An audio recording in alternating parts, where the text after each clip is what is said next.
On this week ep- on this week's episode, Deadpool 2 hits it big at the box office. Which Star Wars movie do you want to see? Do you want to see first, Lando or Obi-Wan? The secrets of the songs behind the Marvel Cinematic Universe, upfront talking upfronts with the TV ratings guide, and what for their time that we truly miss. All this and more. All this was all this and more as we once again delve into the pop culture cosmos.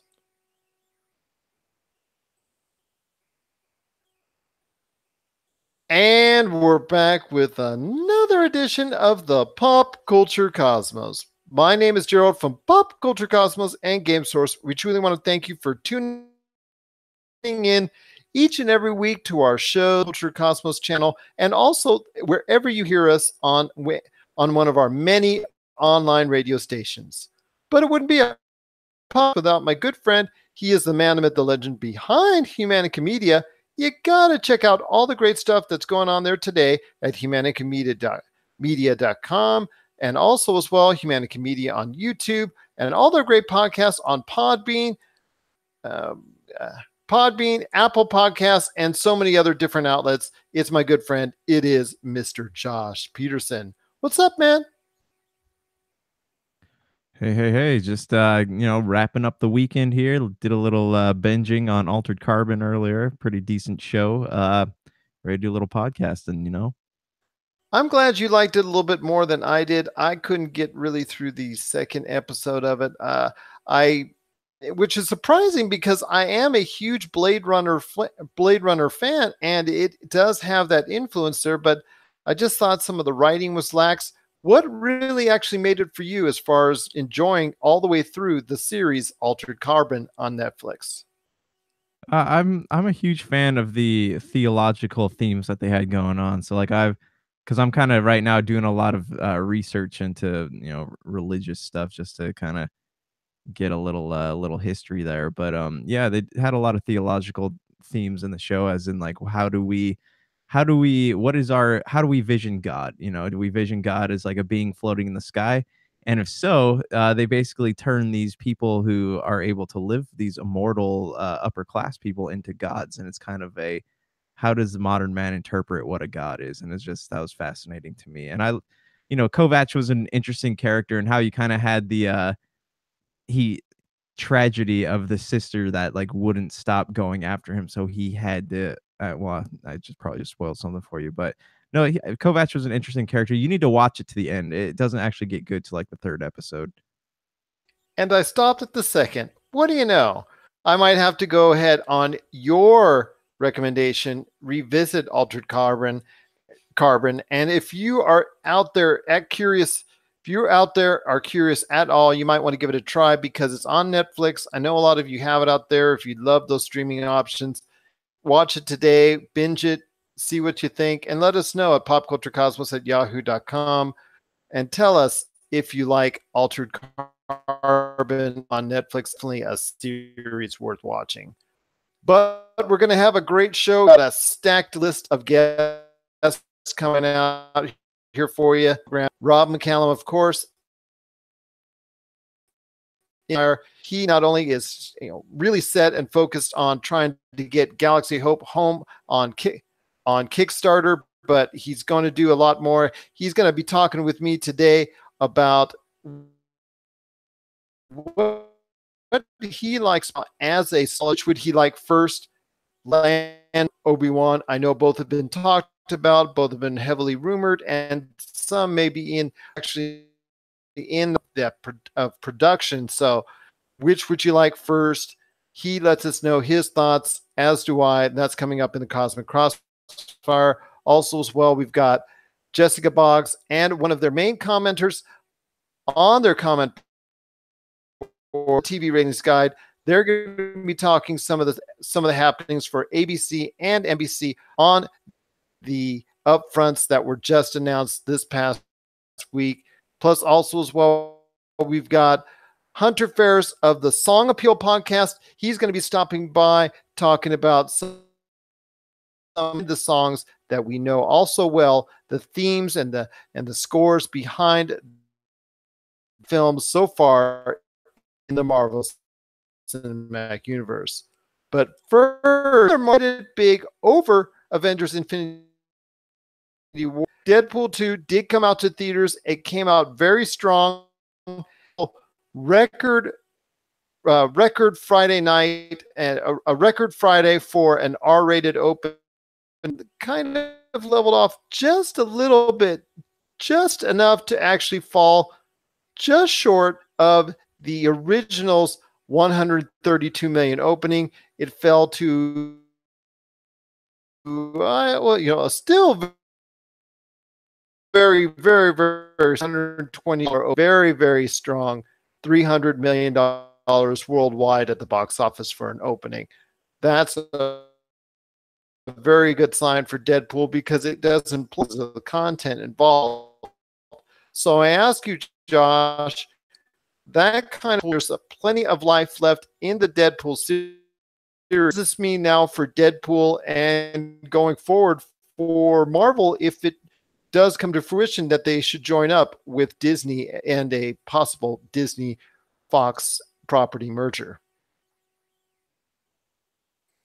Yeah, I mean, we'll see what happens because Ryan Reynolds has actually gone on record to say that he doesn't want to make a Deadpool 3 unless the all of the pieces came together and it wasn't forced onto the screen and the budget was right around the size, I guess low wise, the size that will allow them to do something clever with it. So the future will tell. He said he's open to doing an X-Force movie, but as Deadpool is bringing in all this money, and when the merger finally goes through with Disney or that contract gets signed, I'm sure there will be negotiations because that is something, R-rated or not, that Disney will want to hang on to because it does make money. And at this rate, it is doing fairly well in comparison to some of the other Marvel films. So I think that is an avenue.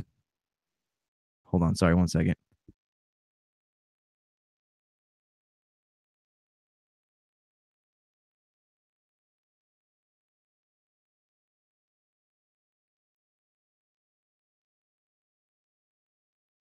Sorry. No, yeah, I think that is an avenue that they will want to explore because just Deadpool has a lot of fans, big fan base, and a lot of potential.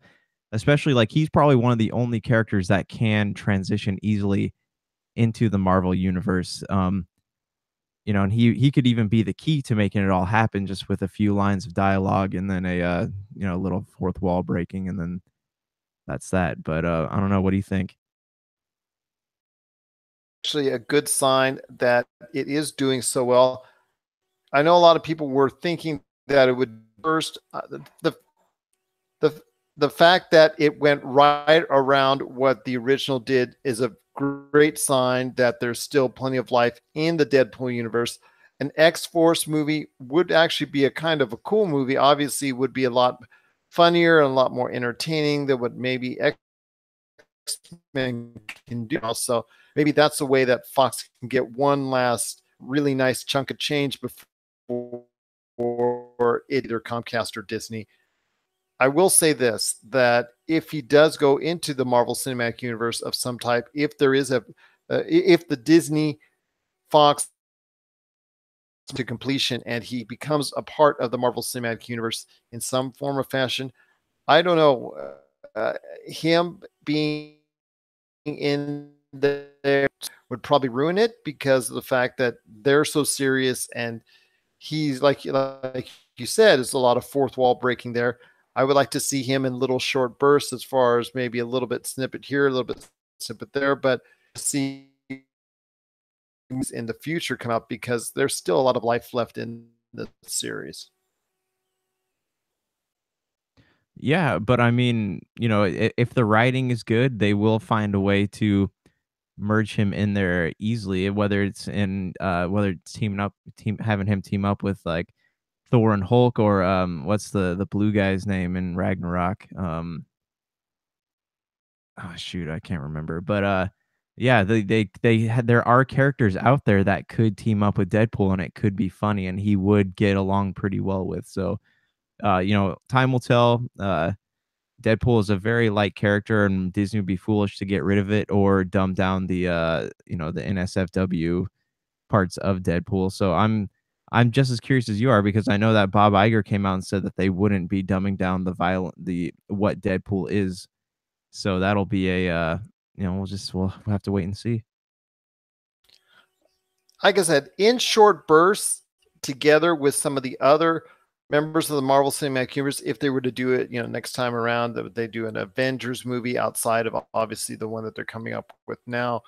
But if they were ever due to a major team up again after the 2019 Avengers film, then having him in short bursts there would be okay. But if he's going to be doing things within the Marvel Cinematic Universe, I'd like to be like a, like I said, I'd like it to be in short bursts, not and basically him on doing his own stuff on the side with a sprinkled in like a couple Marvel characters that we all know and respect and love, or what he's doing now with his own universe with the X Force and all that. So that in itself would be okay. I just if he went full board and became one of the Avengers, I just think it would be an issue where he is going to get dumbed down as far as the content of what he's doing, and unfortunately that's a lot of what Ryan Reynolds shtick is all about, is being able to entertain but having the freedom to pretty much say and do and talk about anything he wants to as Deadpool. So as long as it's done within moderation, that's fine. I just like to say, like I said, he is best being at the forefront and being on his own or with a couple of extra Marvel characters on the side as help. Yeah, I mean, obviously, it would to make him super mainstream would go against everything he stands for, and yeah, the tone of the especially if it's a Russo brother directed pick, it's not gonna be something that he'll easily slide into, but I'm sure, like, one of the offshoot films, again, like Ragnarok, will have a place for him in it somewhere in some fashion. That's the one great thing about Marvel is that they've always been good when it comes to the writing at incorporating different characters, different types of characters into different scenarios. That's correct. They've done a great job already with what they've had to offer. Obviously, you're going to be integrating new characters even more with Adam Warlock, Captain Marvel, and quite a few others that are going to be coming over the next few years. So it's interesting to see. I know the talk about was it Captain Britain has been talked about. Simon Pegg said he's a little bit too old to do it now, but he would love to see a Captain Britain movie on the screen for the MCU. I think that's a character at some point will be represented on screen, whether it is in his own film or not. Questions on what you could do with a Deadpool character if it were to come over to Fox, or do you like to see? Well, I just like to say this. It's nice to see that Disney does have an idea on how they perceive Deadpool, and it's not just the automatic. We're just going to go ahead and dumb down his routine as close to PG or PG-13 as possible. It's nice to see that they're going to they sure when it comes to Deadpool, they see the revenue that he continue the character that is going to be done with respect to what Ryan Reynolds is already doing with him. Right. So yeah, I mean that's the great thing. Like Disney doesn't just they do beat things to death. They have a tendency to, but they've gotten a lot of writers in there now, such as the Russo brothers, that do their best to make sure that the characters are treated with respect and they don't get dumbed down. They don't get changed just for the sake of making a quick buck. So there's a lot of clever writing in there, and the directors know what to do. And I think that Disney especially is more willing to listen to their directors than people at Warner Brothers are. So that is one good thing they have going for them. I don't think we're going to see this happen anytime soon. So it's all speculation at this point. But yeah, I would love to see it happen when it does. But for now, I would like to see Deadpool keep going in some manner.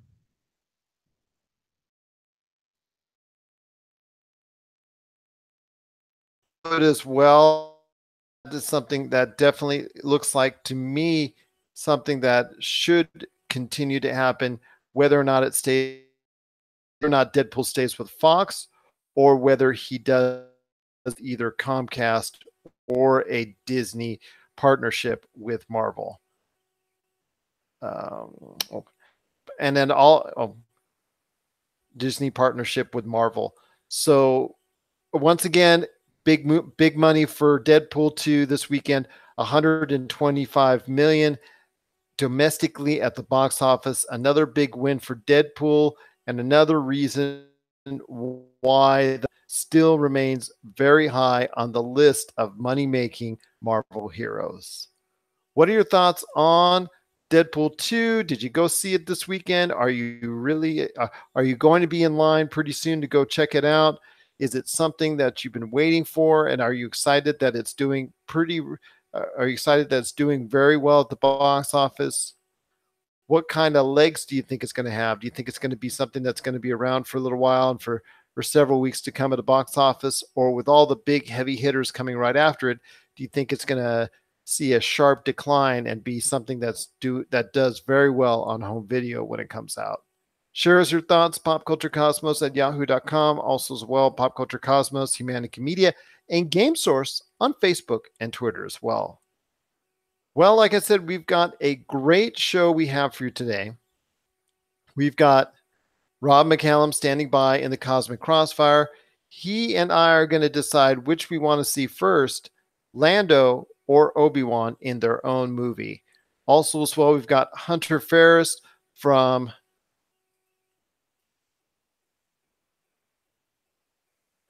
the Song Appeal podcast. He's going to be stopping by to talk the psychology of the music behind the psychology of the music behind the Marvel Cinematic Universe. And Jessica Boggs, and after that, Jessica Boggs, and Out of Curiosity from the TV Ratings Guide, they're going to be sharing their thoughts on the latest upfront meetings for ABC and NBC.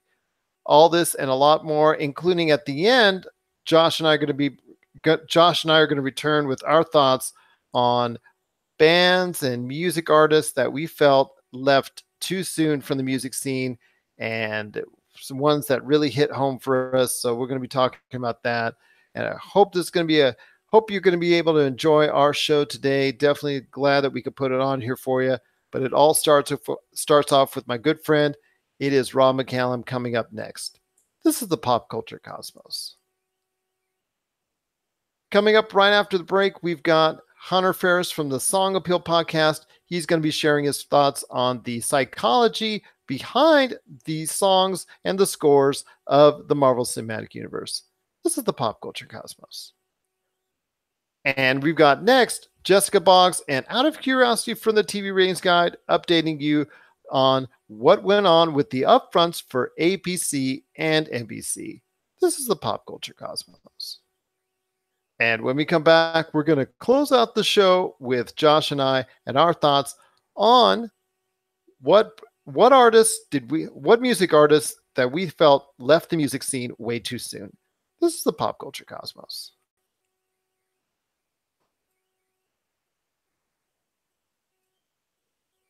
All right, where is that?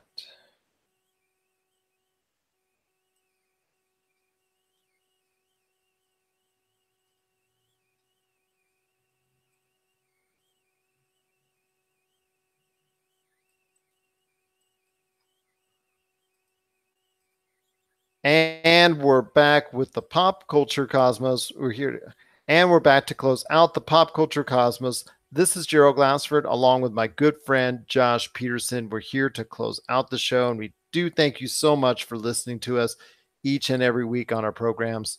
Just want to make sure and let you know our shows are being streamed 7 days a week on online radio, and that we deliver 2 brand new shows each and every week in pop culture every Monday and Friday to Apple Podcasts, Podbean, and our over 30 different podcast networks.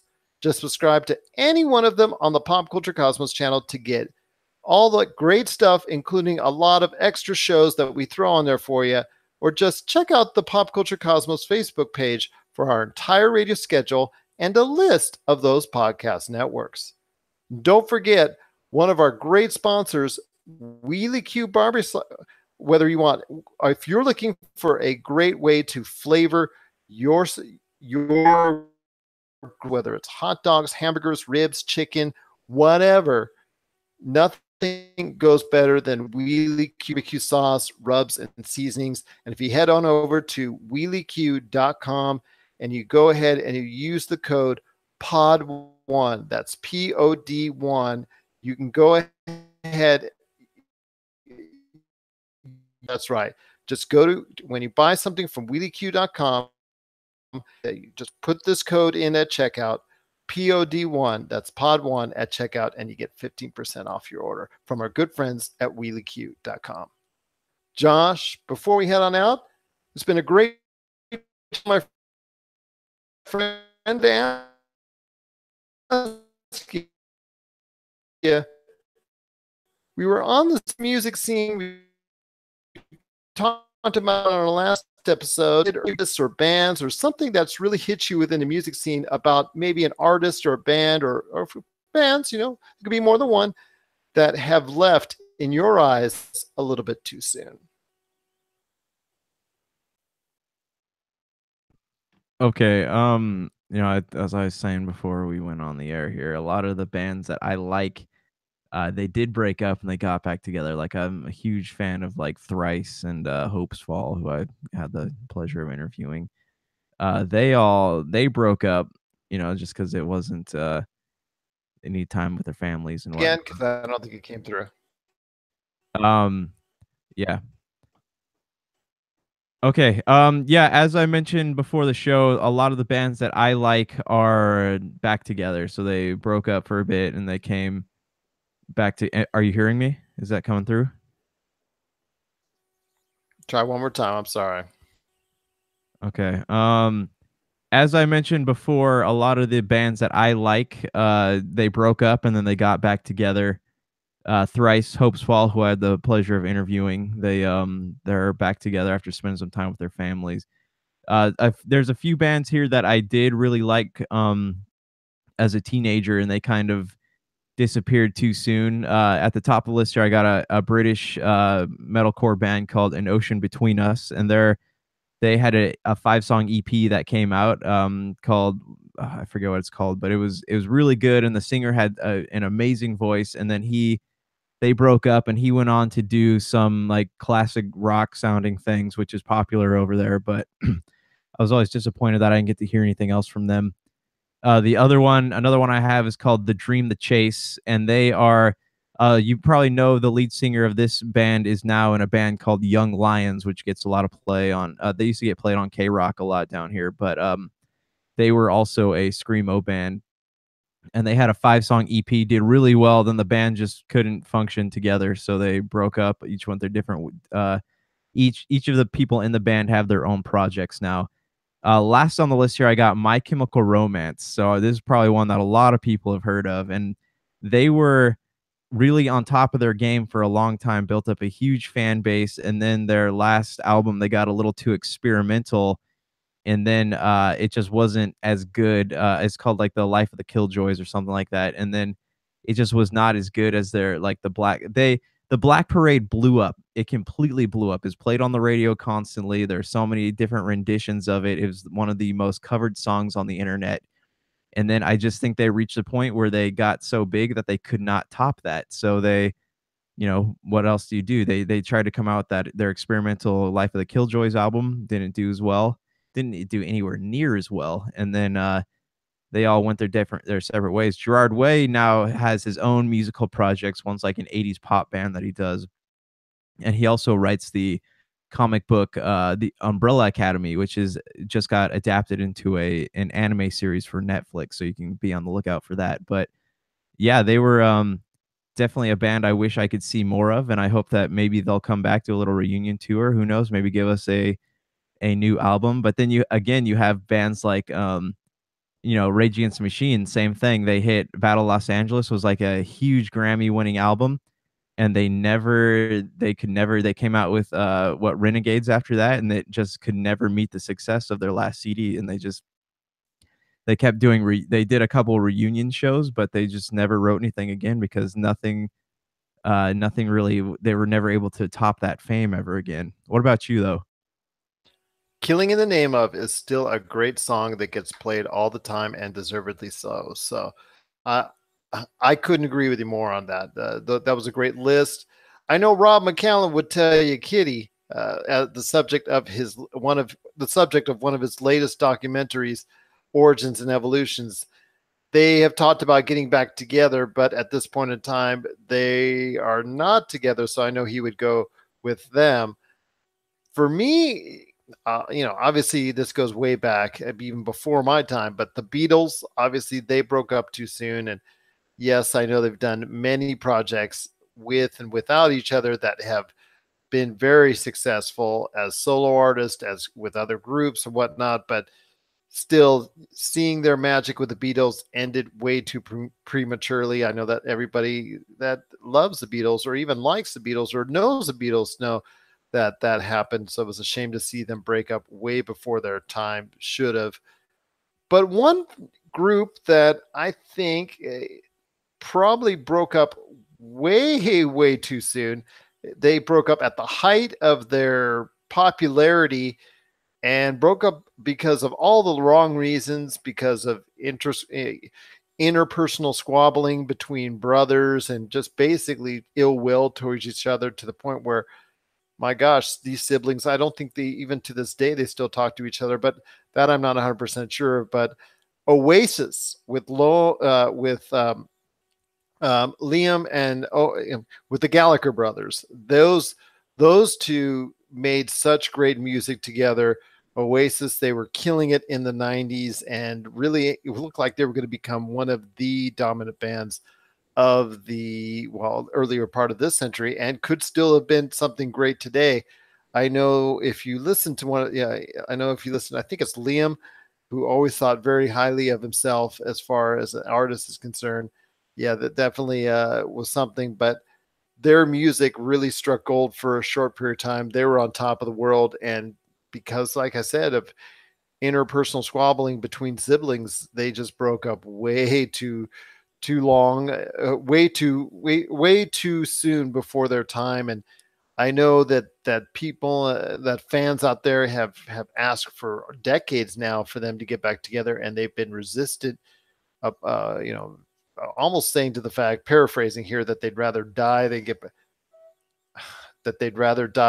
back together, as the chairs like being moved in my background, making noise here. They're like But they're one of the most remastered bands out there, and they have like documentaries come out about them every year, it seems like.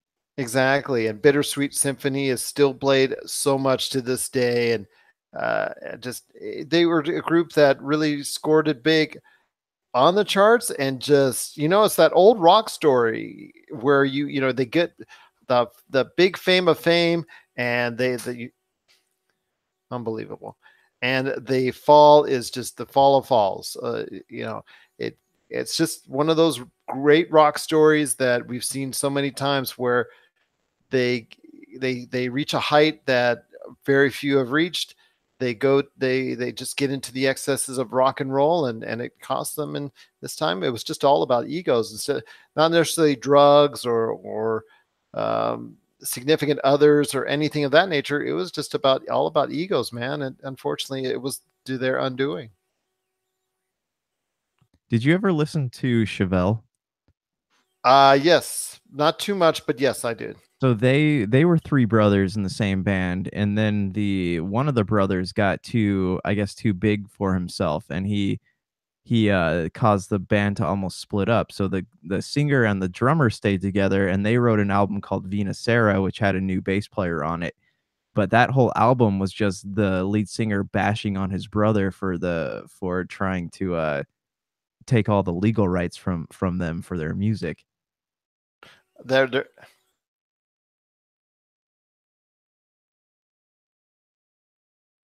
And I will tell you now, there's two others, like, for instance, Gwen Stefani. Yes, she's doing great. Obviously, she's doing great on The Voice with Blake Shelton and all that. But remember, she was a part of No Doubt, and that was something that could have they were really killing it in their time, but she's done so big on her own that I never see that a reunion like that happening. Maybe it will, but I really seriously doubt it at this point in time. And Fergie, she was doing very well with her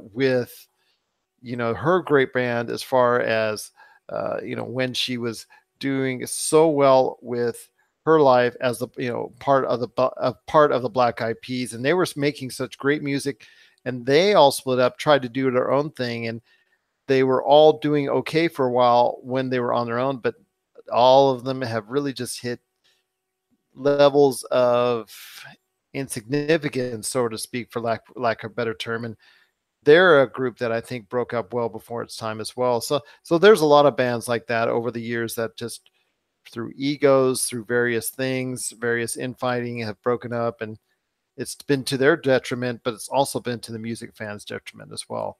Any other bands you're thinking of? No, I mean there were a lot. If you would have asked me this question last year, I could have named like 10 off the top of my head, but like now they're all coming back. Like all the bands that I used to listen to, whether through Warp Tour or Taste of Chaos or anything like that, Atreyu, Deftones, Norma Jean, Thrice, Hope's Fall, like all these bands are now coming back and touring again. And so, we'll see what the future holds. But as of right now, like all the bands that I care about are back together. So it's kind of a good time as far as my taste in music goes. Now, you interviewed a couple of them. Do you think it's all about because of the artistry, about because it's the love for the music and being together and being the live performances and all that? Or do you think it's because of the almighty dollar? No, because a lot of these bands don't actually make any much money and they're independently produced. So that you have bands like, Hope's Fall, Thrice, Emery, even like they're all on independent labels. So like they pretty much they have to crowdfund all their music, and it's just I think for them it's more like, they toured when they were younger, they had all their albums come out, they took some time off to start their families, get their have some kids, and now they're just back. They're jamming again, and they're like, hey, let's record this and put it out. They may not be doing big tours anymore, but they're making new music, and it's more of a hobby than it is like we're going to be huge musicians one day, we're going to go out there. They're just doing it for fun, there's no pressure in it, and I think that's kind of what helps them stay inspired, so to speak. Well, definitely. Well, you can hear some thoughts from Adam from Hope's Fall on one of the back episodes of Topicocalypse. That's available on the Topicocalypse channel on Podbean, Apple Podcasts, and so many other podcast outlets. So you can get a sense of why they're coming back together. Adam tells a great story in how they got back together playing again. And Josh, you definitely had a great time when you were talking to them. So if you get a chance, listen to that. And if you have any ideas out there, please share us your thoughts on bands that you liked that left us way too soon and left the music scene way too soon, because we'd love to hear from you. You can just give us a shout out, popculturecosmos@yahoo.com. Also as well, Pop Culture Cosmos, Humanica Media, and Game Source on Facebook and Twitter as well. Josh, it's been another great episode, my friend. Thanks again for sitting in with me for this episode. Coming up on Friday, it's the PCC Multiverse, and you know what we're going to be talking about, my friend. It's Solo. It's hitting theaters. We said it was a couple weeks after Deadpool. Actually, was incorrect. It is this weekend. It's coming up Memorial Day weekend. It is Solo, a Star Wars story, and I am psyched to see the movie. How about you?